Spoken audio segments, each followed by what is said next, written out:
Agora a gente vai bater papo, esclarecer as nossas dúvidas, entender sobre o transtorno de personalidade borderline. Eu tô recebendo aqui a doutora Triana Portal, que é psicóloga clínica. Boa tarde, doutora. Que saudade de te receber aqui, viu? Boa tarde, Jaque. É muito bom estar aqui com você de novo. Vamos entender esse assunto. Doutora, quando a gente fala de borderline, a gente está falando do quê? É um transtorno de personalidade. E um transtorno de personalidade, o que é? É um distúrbio na estrutura da personalidade. Quando ela não é bem formada, bem consolidada, a pessoa acaba tendo uma forma de ver, sentir, agir no mundo dissonante da maioria das pessoas. Mas é como ela é o jeito dela. Então a gente tem pessoas que falam assim, mas nasceu assim. Não que tenha nascido assim, mas ela acabou desenvolvendo a personalidade e ela se consolidou dessa maneira e aí ela não muda mais, né? E a gente tem 10 transtornos de personalidade, né? Nós temos um grupo A, um grupo B e um grupo C, né? Então, nesse grupo 2, que inclui o transtorno de personalidade borderline, eles têm características semelhantes, né? Esses 4 transtornos que fazem parte desse grupo. E eles se caracterizam, né? Agora, na verdade, o borderline, por assim, o que chama mais atenção é a impulsividade, a instabilidade. Então, essa instabilidade, ela é nas relações, no humor, né? E a impulsividade faz com que essa pessoa, por exemplo, tenha rompantes de raiva. Então, aquela pessoa que por uma coisa mínima, uma coisa, a reação sempre desproporcional. Então, a família, as pessoas que convivem, né, sempre falam que estão pisando em ovos, porque é aquela pessoa que você nunca sabe se vai, né, irromper ali em fúria. Pode explodir em algum momento, Pode como a gente fala, explodir, doutora? são pessoas assim, de lua e bastante explosivas, mas o que falta nela, né? A gente diz que isso vem de uma falha ali nos primeiros anos de vida, né? De que não foi uma maternagem muito boa, a estrutura familiar disfuncional. Então, a pessoa não conseguiu ter referências, né, de amor, passava muito medo, vivia apreensiva. Então, ela traz isso para o dia de hoje. Então, são pessoas muito carentes, sempre muito preocupadas com o abandono.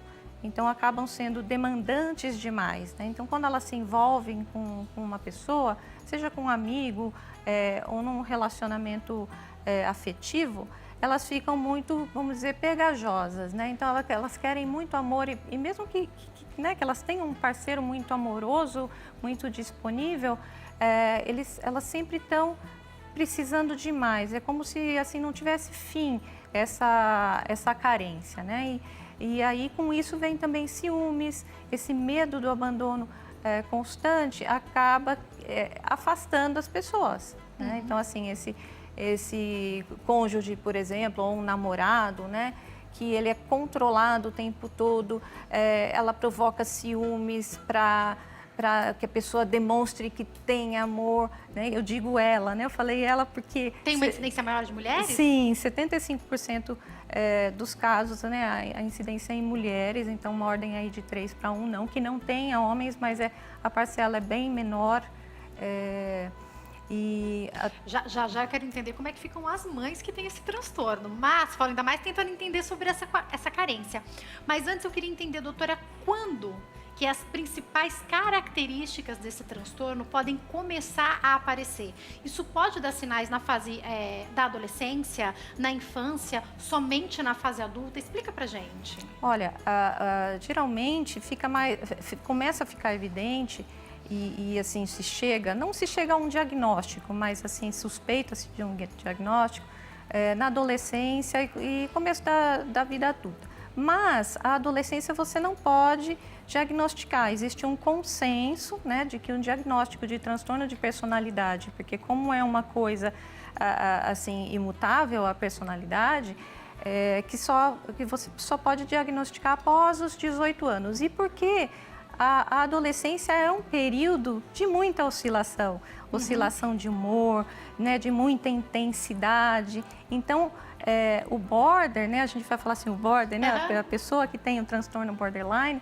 ela é muito intensa. Então, ela se comporta quase que como um adolescente. Sabe aquela coisa do apaixonamento? Quando a pessoa está super apaixonada, que ela... Né, aquela intensidade, aquela entrega, intensidade, aquela vontade de estar perto do tempo inteiro. E quando sofre uma perda, é aquela dor, assim, que parece que o mundo vai acabar. Então, o border é assim sempre. Como a adolescência é um período que tem essas características, a gente fica pode... mais difícil até fica difícil. A gente pode inferir, né, até considerando outros critérios, mas a gente só faz o diagnóstico após os 18 anos, tá? O que é importante dizer, pode ficar evidência, falar, aparece na adolescência, geralmente é com a primeira ruptura de um relacionamento. Então, a pessoa vai, por exemplo, no término de um namoro, né, que em um adolescente poderia resultar em sofrimento, choro, isso, aquilo, essa pessoa pode, assim, até atentar contra a própria vida, né? Então, porque para ela é uma dor muito, muito extrema. Isso daí é uma das características desse transtorno também, né? É o risco de suicídio, de tentativas e até de automutilação é grande. Doutora, eu conversei com uma pessoa há alguns anos que tinha borderline. Eu digo tinha porque, infelizmente, ela cometeu suicídio. E a conversa, o que ela disse, é que parece que virava uma chave nela. E quando essa chave virava, os pensamentos eram pensamentos ruins. Tanto com relação às pessoas, quanto à própria vida. Ela dizia que era uma dor muito grande, que ela precisava se livrar daquela dor. Doutora, qual pode ser essa sensação? Que eu acho que tem a ver um pouco com isso que você falou, né? De levar tudo muito ao extremo. Isso pode ser levado para as relações de dia a dia, para a relação profissional? Conta um pouco pra gente. Sim, eles têm um sentimento, isso é um dos critérios, inclusive, né, para diagnóstico, é um sentimento crônico de vazio. Então, mesmo que esteja tudo bem, né, tá com um emprego bom, tem um namorado, a família é uma família ali que dá uma boa rede de apoio, né, tem um bom suporte familiar, mas essa sensação de vazio, ela é sempre presente para essas pessoas e o medo de abandono. Essas pessoas, como eu falei, né, a estrutura da personalidade é muito frágil, muito fragmentada, então ela precisa do outro para se colocar uma identidade nela mesma. Então, você percebe, por exemplo, né, que essas pessoas ficam amigas acha um grupo de amigos. Esse grupo de amigos gosta de churrasco e um determinado tipo de música. Essa pessoa vai começar a gostar disso. Depois ela arruma um namorado que odeia churrasco, gosta de, sei lá, de fazer um outro tipo de coisa, se veste diferente, essa pessoa se transforma. Então, ela assim... Vira uma caiçara, vai pra praia, começa a gostar de peixe, muda tudo. Então, ela ela muda muito conforme... É vulnerável, doutora? Vulnerável em que sentido? Ela vê como o outro que ela está inserido ali se comporta e ela começa a se comportar igual, Sim, ela começa a se comportar igual para ter a simpatia dessa pessoa, para conquistar essa pessoa e porque ela começa a gostar e idealizar aquilo, né? Então, um outro critério é a idealização e a desvalorização. Então, a pessoa te conhece, ela vai, nossa, a Jaque é linda, eu quero ser como a Jaque, eu quero fazer jornalismo, eu quero trabalhar em TV. Se você frustra essa pessoa, aí você... já não vale mais para nada. Você não vale mais para nada, daí ela vai te odiar. E assim, os polos são muito fortes, assim, né? É dicotomia mesmo. Assim, de extremo a extremo. De extremo a extremo, no preto no branco. Inclusive com um profissional de saúde, né? Então, é aquela pessoa que chega e assim, né, às vezes tem profissionais não muito experientes, né, eles até caem nisso, então, nossa, né, então, doutora, você salvou a minha vida, é a melhor profissional que eu já conheci, agora sim que eu vou ficar bem. Se esse profissional não atende essa pessoa, por exemplo, um telefonema que eles têm essa coisa de serem, às vezes, invasivos, né? Tipo, ligar fora de hora. Liga fora de hora, liga de madrugada, ou a pessoa chega atrasada e você não pode atender porque já tem um outro paciente, aí aí já era. Já não serve mais. Já não serve mais. Então, esse profissional deixa de ser bom. E as pessoas que eles idealizam, então, são vulneráveis desde que essa pessoa fique sempre ali, assim, provendo esse amor, né? Alimentando essa carência. Suprindo de alguma forma, Suprindo de alguma forma. Como são pais e mães, já que a maioria são mães, com borderline, doutora? É uma relação difícil para os filhos? Então, é muito difícil, né? Então, esses filhos, eles ficam, vamos dizer assim, à mercê dos humores, né? Como eu disse para eles, como essa coisa de carência é muito importante, geralmente essas mães dão muita importância para o relacionamento. Então, assim, o marido, ele vai ter mais importância, né? Ele vai ter mais relevância do que os filhos, né? E aí eu já puxo um outro assunto, é que assim, a herdabilidade, né? Então, em todos os transtornos, em todas as doenças, a gente sempre considera uma parte genética. Mas em transtorno de personalidade, a gente fala mais das vivências. Então, as pessoas que têm um transtorno, geralmente elas vêm de famílias que já tinham algum transtorno psiquiátrico. É como se a gente absorvesse o comportamento dos pais, por exemplo. Sim, né? Ou a falta, né? O que eles não puderam suprir de amor e a negligência dentro desse ambiente familiar acabou formando, vamos dizer, possibilitando ou sendo um gatilho para que essa pessoa tivesse o mesmo transtorno ou outros transtornos psiquiátricos. Então, assim, ser filho de uma mãe assim, não posso dizer assim que é uma garantia, mas predispõe a pessoa a ter problemas futuros, seja uma depressão ou mesmo um transtorno. Aí, então, assim, não é que ela herdou o transtorno, mas ela, por ter vivido num ambiente tão difícil, ela acaba desenvolvendo, né? Doutora, vamos falar um pouco sobre a preocupação, eu falei aqui, a senhora citou também, do risco da pessoa tirar a própria vida com um transtorno como esse. Após um diagnóstico feito, é importante que a família fique atenta? A pessoa tem o costume de falar o que ela está pensando? Como devem ser os cuidados com alguém que tem borderline?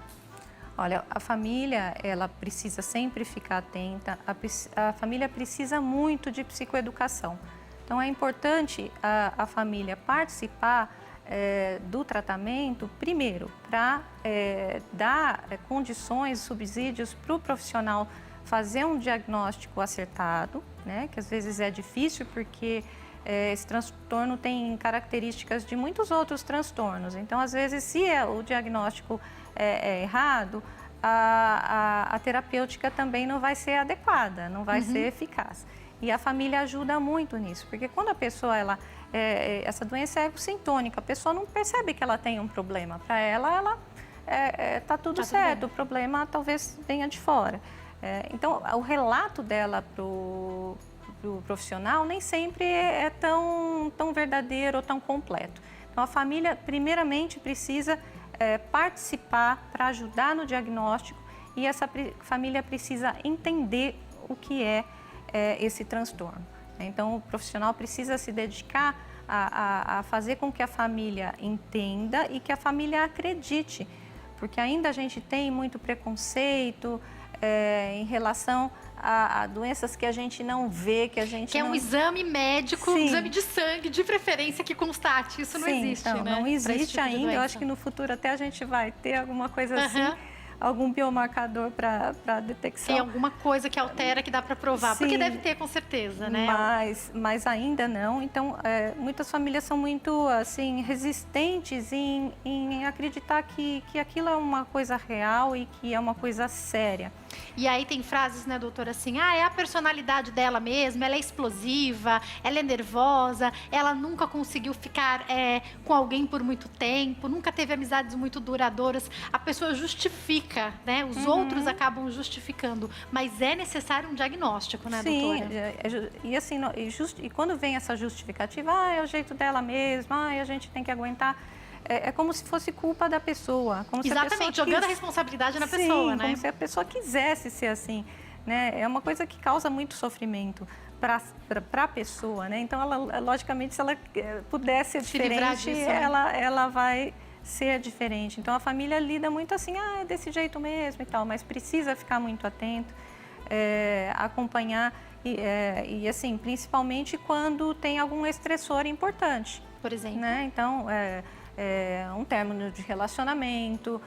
Perdeu o emprego, infelizmente a gente está numa época bem complicada, né? Faleceu alguém, né, importante, perdeu um ente querido. Então, o estresse, ele faz com que, assim, fique mais potencializada vamos dizer, essa vulnerabilidade da pessoa. Doutora, tem algumas perguntas chegando, uma delas é do Leandro Freitas, de Porto Alegre, que está sempre ligadinho no programa. Leandro, até encaminhei a mensagem que você mandou para minha irmã ontem, de parabéns, viu? Obrigada, não consegui falar ao vivo. A pergunta dele é: como podemos notar que a outra pessoa está com borderline? Tem alguns pontos que podem chamar a nossa atenção ali, seja na fase da adolescência, na fase adulta, alguém que trabalha com você, alguém que você começou a conviver agora, doutora? Olha, Leandro, né? Isso. Leandro, obrigada pela participação. Primeira coisa, a pessoa não está borderline, ela é borderline. Né? Então, o transtorno de personalidade, ele faz parte da pessoa e, assim, não existe cura nem remédio que mude a personalidade de alguém, tá? Então, você precisa de um histórico, você não consegue, nem mesmo profissional, em uma única amostragem, assim, afirmar que a pessoa tem o transtorno. São os hábitos e a forma da pessoa, que a pessoa tem no seu dia a dia. Uma coisa que eu não citei são os excessos, né? Então, sempre... o border, ele tende a excesso, pode ser excesso de comida, excesso de uso de substâncias. Bebida alcoólica pode ser também, então? Bebida alcoólica, né? Drogas, pode acontecer também aquelas pessoas que, sabe, saem num surto de compras, gastam o que não tem, ou então pega e fala, vou fazer uma arrumação na minha casa, pega e doa todas as coisas que tem, vai lá e compra nova, sem ter um planejamento para isso, né? Então, são pessoas assim, né, essa instabilidade. Então, e quando parece às vezes que a pessoa está bem, nesse impulso, né? Às vezes a pessoa, nossa, ela está super feliz, né? Mas não, você tem que fazer um comparativo com o modo geral com as pessoas, né?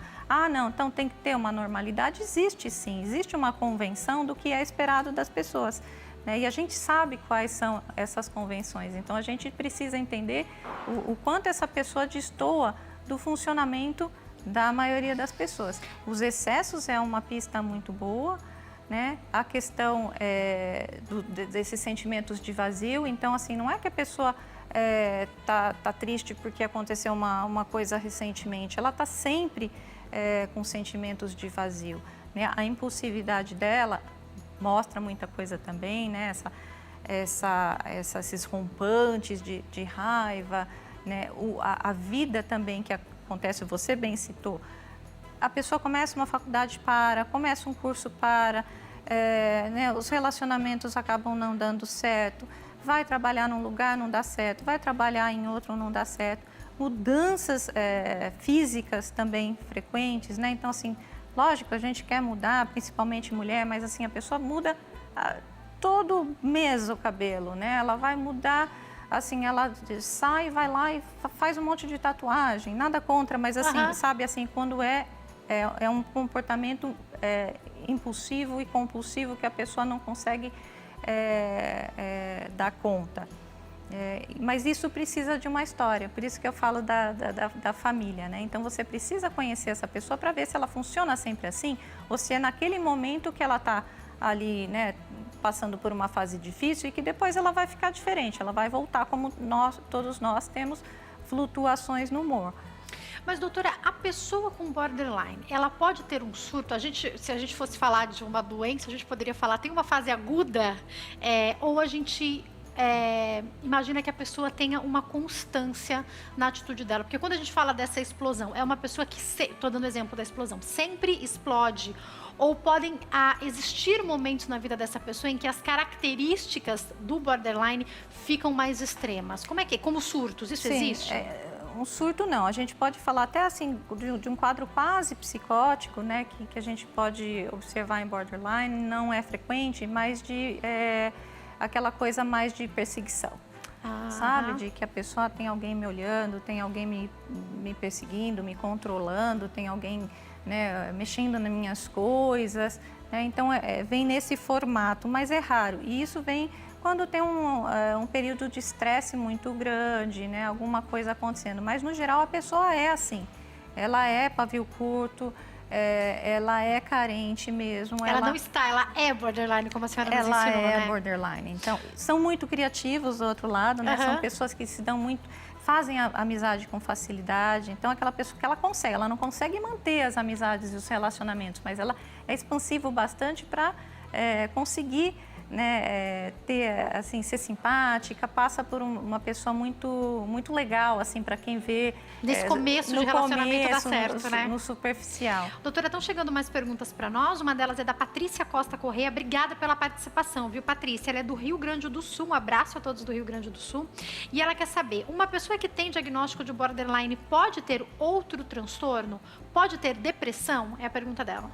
Sim, sim, é um transtorno que tem bastante comorbidade, bastante, assim, né, aquela coisa do diagnóstico diferencial, porque, como eu disse, e é difícil o diagnóstico porque tem semelhanças com outras coisas. A depressão, sem dúvida, né, ela pode, ela é secundária, né, um diagnóstico principal, mas ela pode coexistir. Outros transtornos de personalidade também, as pessoas falam, mas vai ter 2 transtornos, mas a personalidade não é imutável? Como você pode ter 2 personalidades? É que alguns transtornos, eles são muito parecidos com umas diferençazinhas só. Então, a pessoa, sim, pode ter transtornos de personalidade comórbidos. O transtorno afetivo bipolar também é bastante frequente. E abuso de substâncias, né? Então, a gente fala assim, pode ser um alcoolismo, algum abuso de substâncias também é bastante comórbido ao borderline. Doutora, eu vou me preparar para dar um recadinho. Chegou um comentário da Dalva, de São Caetano do Sul, deu parabéns para o programa, disse que o nosso bate-papo está ótimo. Obrigada pelo carinho, pela audiência. Um abraço a todos, Dalva aí, de São Caetano. Chegou também uma outra pergunta anônima, de alguém que não quis se identificar. E é exatamente isso que a gente está falando aqui no bate-papo. A pergunta é, gostaria de saber se é normal uma pessoa com borderline ser instável em seus relacionamentos e se realmente justificativas de quando houve situações como uma traição, foi uma outra personalidade. Isso é verdade? Quanto à estabilidade, a doutora já falou um pouco. Agora, a pessoa trair e falar que foi a outra personalidade dela, isso existe mesmo, doutora? Olha, existe, mas não nesse caso, tá? Eu acho que o transtorno borderline, ele é instável. A pessoa vai colecionar relacionamentos na sua vida pelo seu jeito de ser, né? Por ela ser uma pessoa muito, assim, muito demandante, pelas características de personalidade. Mas a traição aí, assim, dizer que é uma dupla personalidade, não é o caso, tá? Não há, assim, um momento em que exista uma falha ali na consciência que a pessoa e depois volte. Não, isso não faz parte desse transtorno. Então, a traição aí pode vir como uma forma de chamar a atenção. Então, se essa pessoa ela está insegura no relacionamento, esse border está inseguro no relacionamento, talvez ela provoque ciúmes no namorado e aí vai trair para conseguir essa atenção que precisa. Doutora, eu já tenho que encerrar, mas acho importante a gente falar. Tratamento é um tratamento psicológico? Pode ser necessário ou ter alguma ajuda de medicamento? Ou para transtornos de personalidade isso não existe? Explica para nós, doutora, rapidinho, por favor. Não existe remédio para transtorno de personalidade. A medicação é usada para conter os sintomas de depressão, de instabilidade, né, dessa impulsividade. Então, a medicação ela ajuda nesse sentido, mas a psicoterapia ainda é a melhor forma de tratamento para transtornos de personalidade de uma forma geral, né? Então, a pessoa vai tentar entender o seu funcionamento, melhor forma de agir no mundo, né? Então, ela vai aprender formas mais adaptadas e com isso ela vai conseguir ter uma vida uma melhor qualidade de vida. Vai viver melhor e vai proporcionar isso para quem convive com ela, né, doutora? Sim. Depois dessas orientações da doutora, a gente vai para o intervalo. Daqui a pouco a gente está de volta e troca o tema. A gente fala sobre transtorno bipolar. Então a doutora Triana Portal já segue nesse assunto com a gente. Não sai daí que eu já volto.